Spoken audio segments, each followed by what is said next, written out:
A flight attendant slipped me a folded napkin that said 5 words. Switch seats with me now.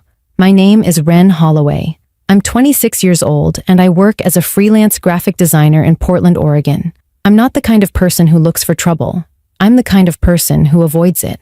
I grew up as the oldest of 3 kids, so I learned early how to read a room, how to sense when something was off, how to protect myself and the people I love. I notice things other people miss.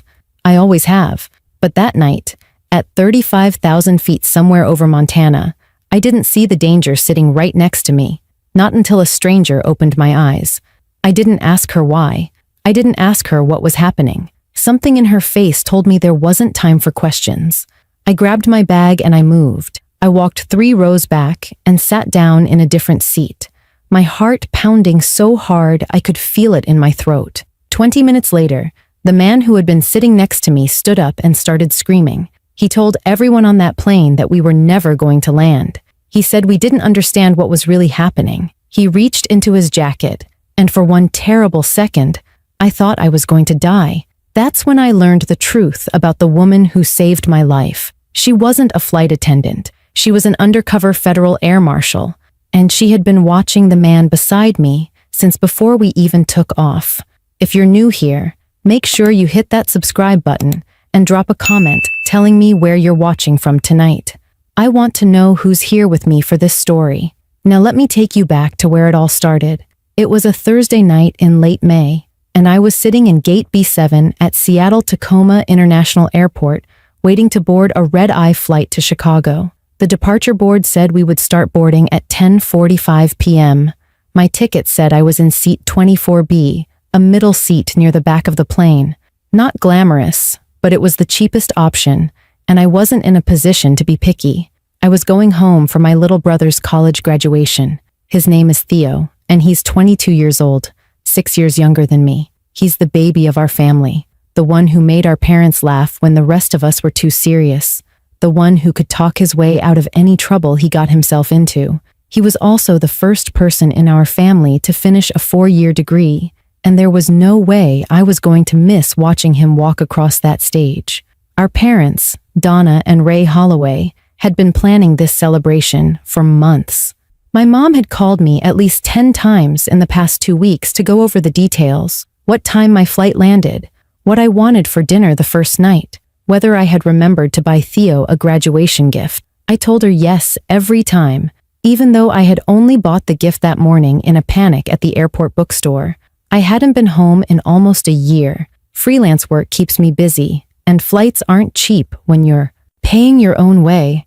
But Theo graduating was different. This was the kind of moment you show up for, no matter what. I was tired that night, bone tired.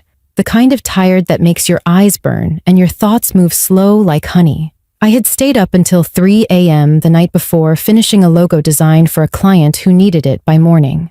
I slept for 4 hours, packed a bag, and headed to the airport. My plan was simple: get on the plane, fall asleep before takeoff, wake up in Chicago. That plan didn't work out the way I expected.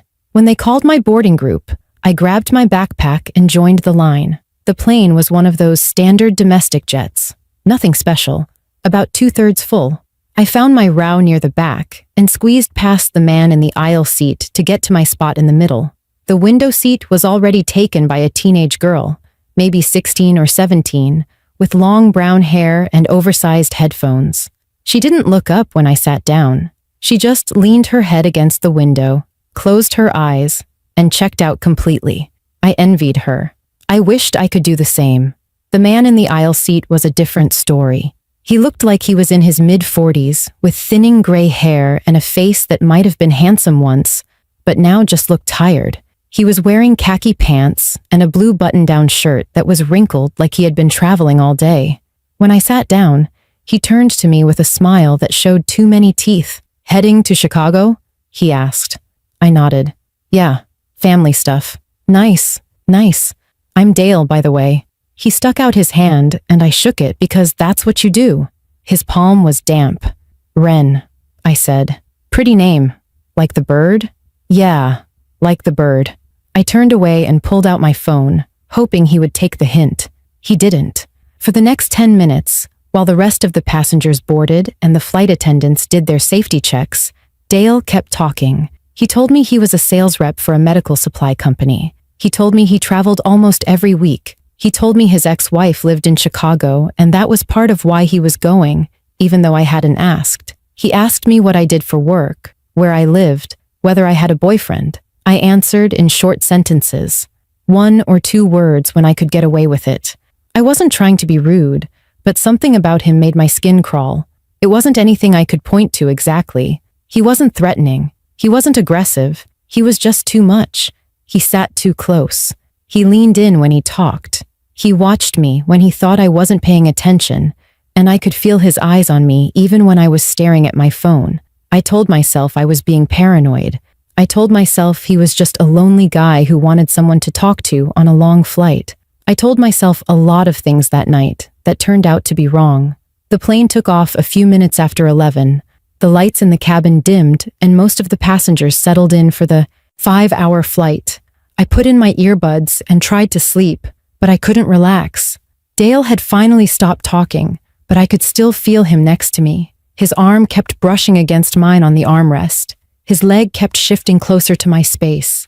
About an hour into the flight, a flight attendant came down the aisle with the beverage cart. She was maybe in her mid-30s, with dark hair pulled back in a neat bun and a calm, professional expression. Her name tag said, Nadia. She moved smoothly between the rows, handing out drinks and snacks with practiced efficiency. When she reached our row, she looked at each of us in turn. The teenager wanted nothing. Dale ordered a whiskey. I asked for a ginger ale. Nadia handed me my drink, and for just a second, our eyes met. There was something in her gaze I couldn't quite read, something sharp, something watchful. It lasted less than a heartbeat, and then she moved on to the next row.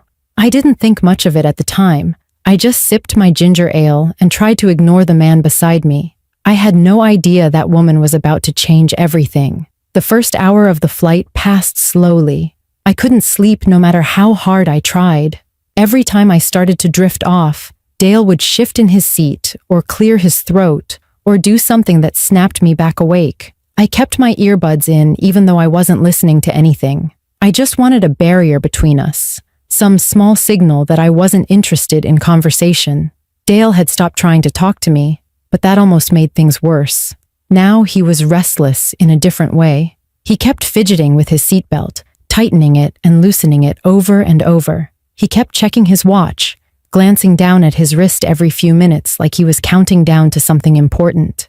I tried not to notice, but it was impossible to ignore. When he was sitting 6 inches away from me, he ordered another whiskey when the flight attendant came back through, then another one 20 minutes later.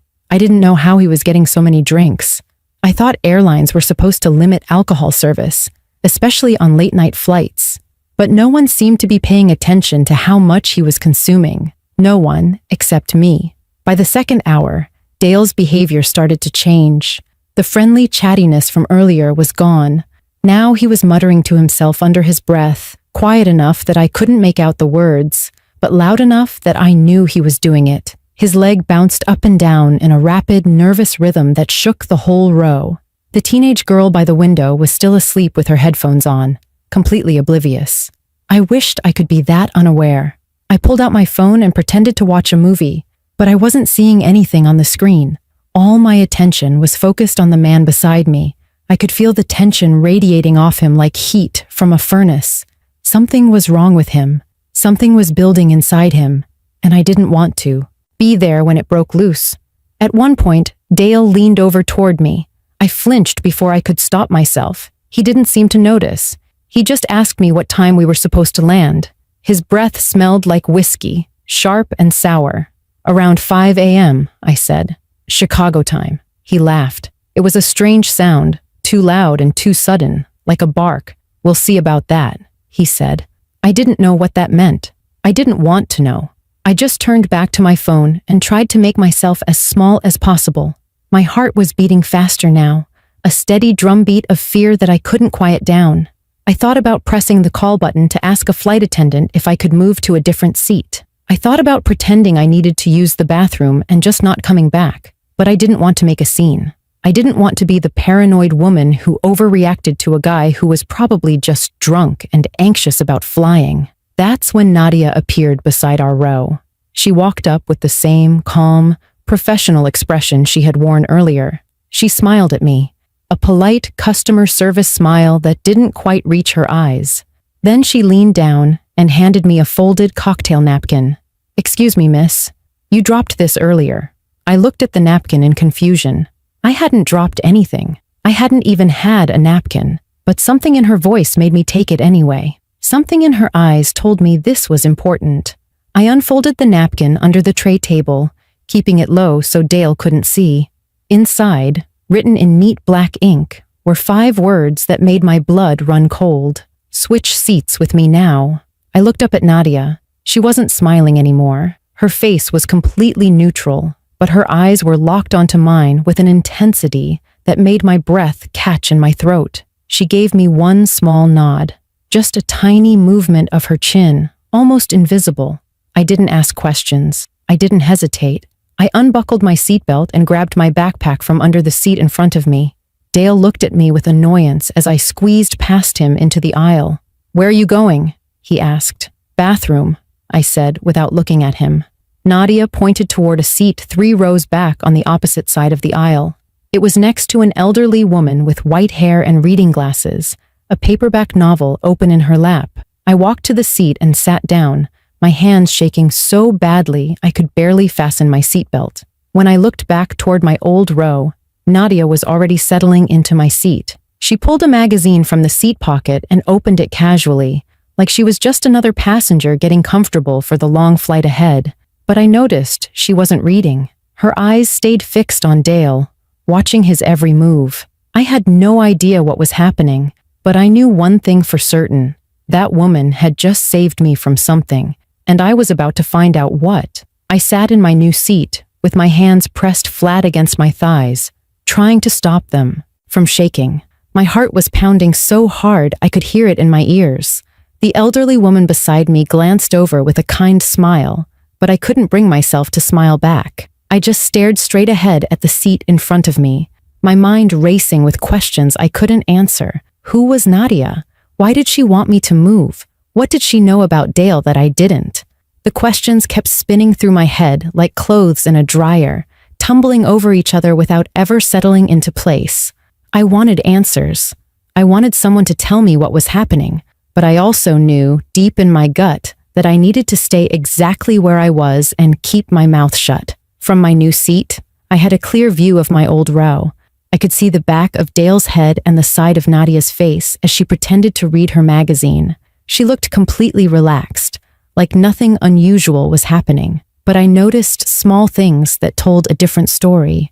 The way her shoulders stayed tense, even though her posture looked casual. The way her eyes never moved across the pages in front of her.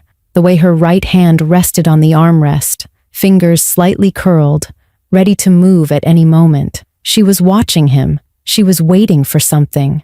The elderly woman beside me put down her book and turned to face me. "Are you all right, dear? You look pale." I forced myself to take a breath. "I'm fine, just a nervous flyer." She nodded with understanding. I used to be the same way. Couldn't get on a plane without taking something to calm my nerves. But you know what helped? I started telling myself that the pilots do this every single day. It's just another Tuesday for them. She patted my hand gently. "We'll be on the ground before you know it." Her name was Estelle, and she was flying to Chicago to visit her grandchildren.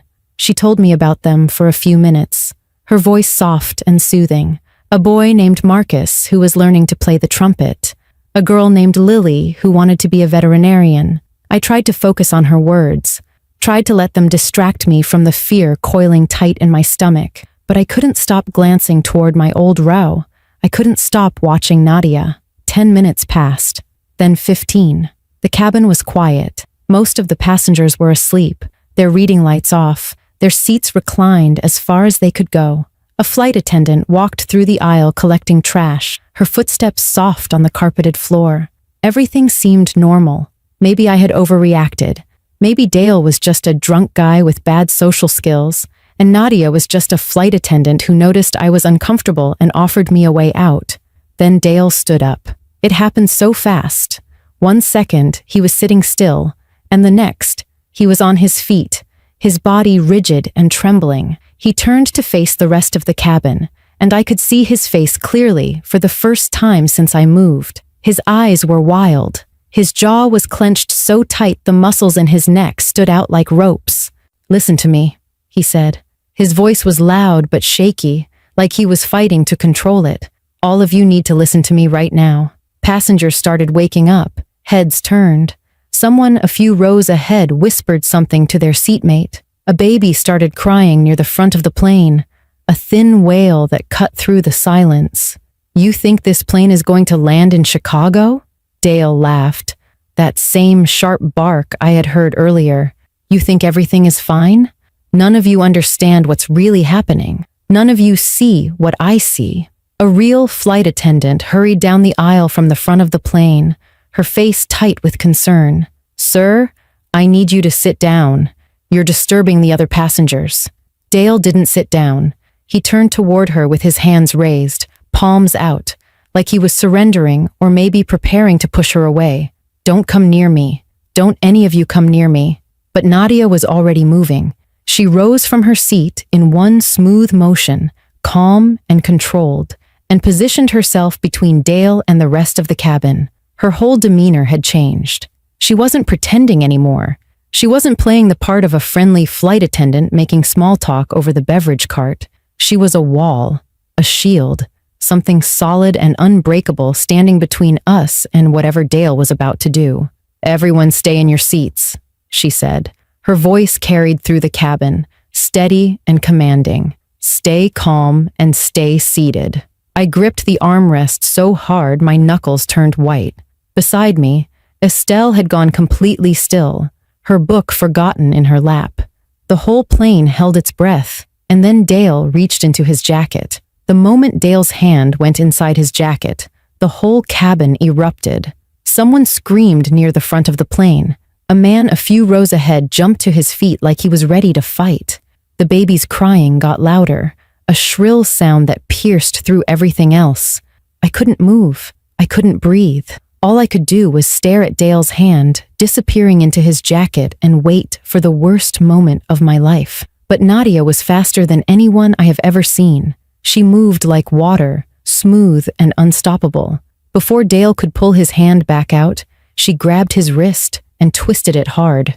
He let out a yelp of pain and surprise as she spun him around and forced his arm up behind his back. In less than 2 seconds, she had him face down on the empty seat beside them, his cheek pressed against the fabric, his arm pinned at an angle that made him completely helpless. "Don't move," she said. Her voice was calm but firm, the kind of voice that left no room for argument. "Stay exactly where you are." Dale wasn't fighting anymore.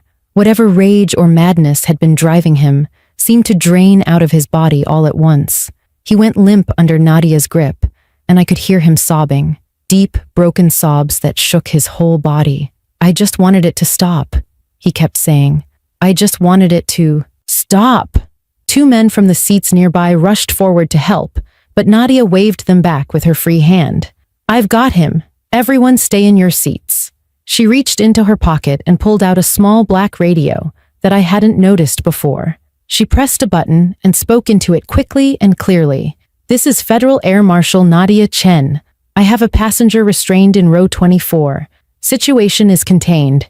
Requesting zip ties and medical assessment upon landing." Federal Air Marshal.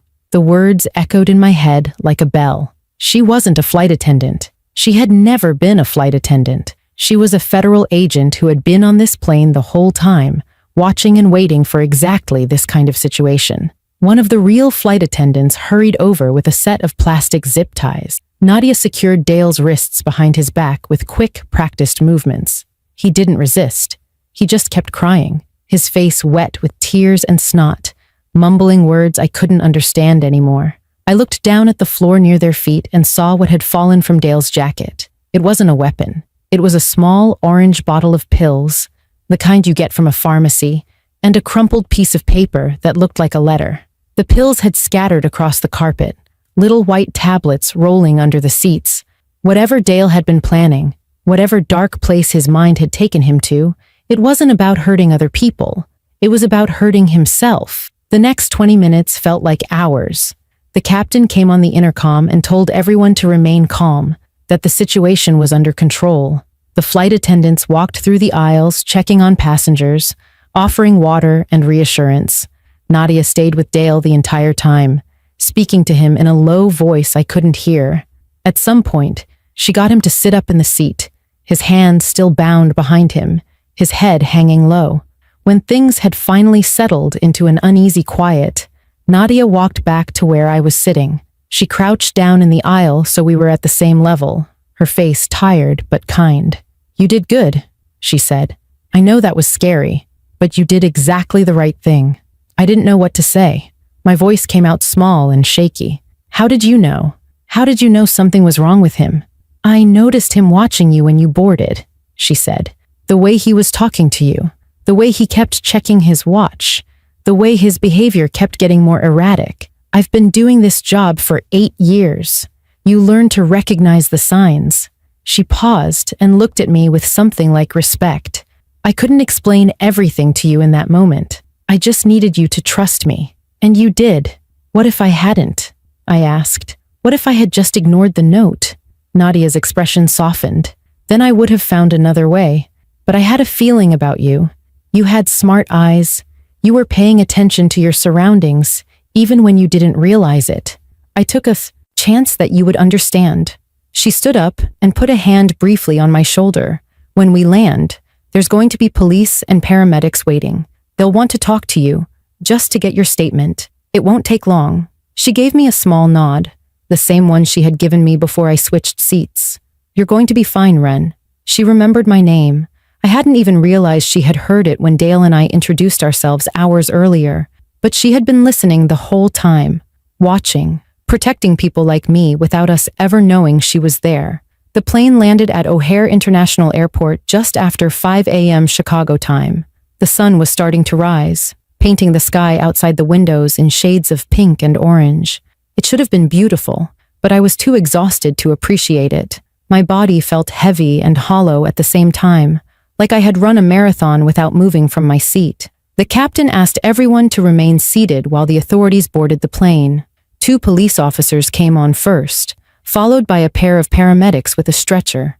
They went straight to Dale, who was still sitting in row 24 with his hands bound and his head down. He didn't struggle when they helped him to his feet. He didn't say anything at all. He just let them guide him down the aisle and off the plane, his face blank and empty. The paramedics followed close behind with the stretcher they didn't end up needing. I watched him go and felt something I didn't expect. I felt sorry for him, not for what he did, not for the fear he caused, but for whatever pain had driven him to that breaking point. He wasn't a monster. He was a man who had lost his way somewhere along the line and ended up 30,000 feet in the air with a bottle of pills and a crumpled letter that probably said goodbye. After Dale was gone, the rest of us were allowed to leave the plane. I grabbed my backpack and walked up the aisle on legs that felt like they belonged to someone else. Estelle squeezed my hand as I passed her row. "Take care of yourself, dear," she said. I promised her I would. There were more police officers waiting in the gate area, along with a woman in a dark suit who introduced herself as someone from the airline's crisis response team. They asked me to give a statement about what I had seen. I told them everything I could remember, from Dale's strange behavior to the note Nadia gave me to the moment he stood up and reached into his jacket. It took about 20 minutes. When I was finished, they thanked me and told me I was free to go. I walked through the terminal in a daze. The airport was already busy with early morning travelers, rushing to catch their flights, rolling suitcases behind them, checking their phones, living their normal lives.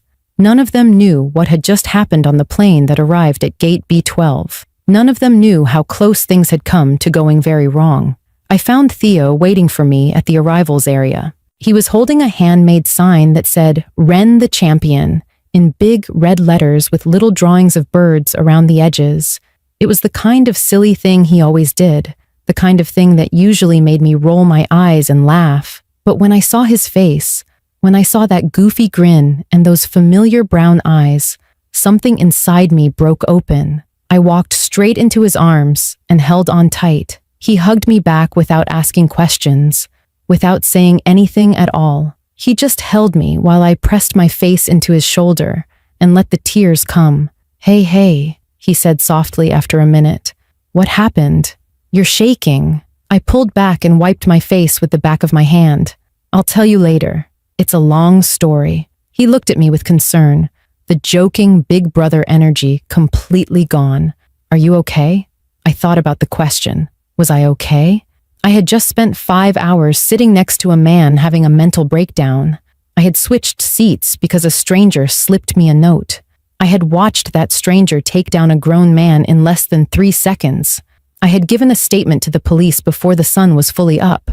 Yeah, I said finally. I think I am. 3 days later, after Theo's graduation ceremony and too much of my mom's lasagna and a lot of sleeping in my childhood bedroom, I got a phone call from an unknown number. I almost didn't answer. I'm glad I did. It was Nadia. She told me she had gotten my number from the airline's records and wanted to check in on me. She apologized if that was weird. I told her it wasn't. I told her I had been thinking about her ever since we landed. She explained more about what had happened with Dale. He had been going through a severe mental health crisis, made worse by mixing his medication with alcohol. The letter in his pocket was addressed to his ex-wife. He hadn't been planning to hurt anyone on the plane. He had been planning to hurt himself and had chosen to do it somewhere far away from the people who knew him. It was sad and terrible and complicated, and I didn't know how to feel about any of it. Is he going to be okay? I asked. He's getting help, Nadia said. That's the best any of us can hope for right now. Before she hung up, she said something that stuck with me. You trusted your instincts that night, Ren. You knew something was wrong before I ever gave you that note. Don't ever stop listening to that voice inside you. It's smarter than you think. I think about those words a lot now. I think about how I almost ignored my gut feeling about Dale because I didn't want to seem paranoid. I think about how I almost stayed in that seat because I didn't want to make a scene.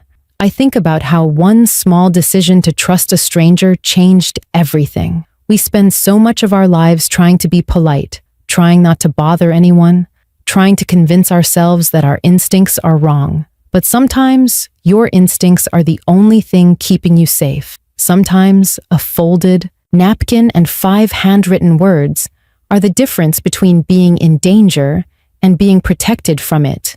I never saw Nadia again after that phone call. I don't know if I ever will, but I hope she knows that the scared woman in seat 24B still thinks about her. I hope she knows that somewhere in Portland, Oregon, there's a graphic designer who tells this story at dinner parties and always ends it the same way. Trust the strangers who show up when you need them most, and trust yourself enough to listen when something doesn't feel right. If this story stayed with you, subscribe to my channel and leave a comment telling me about a time when your gut feeling turned out to be right. I read every single comment, and your stories matter to me. Some angels don't have wings. Some of them wear flight attendant uniforms and carry badges we never see. And sometimes they save our lives with nothing more than a napkin and a nod.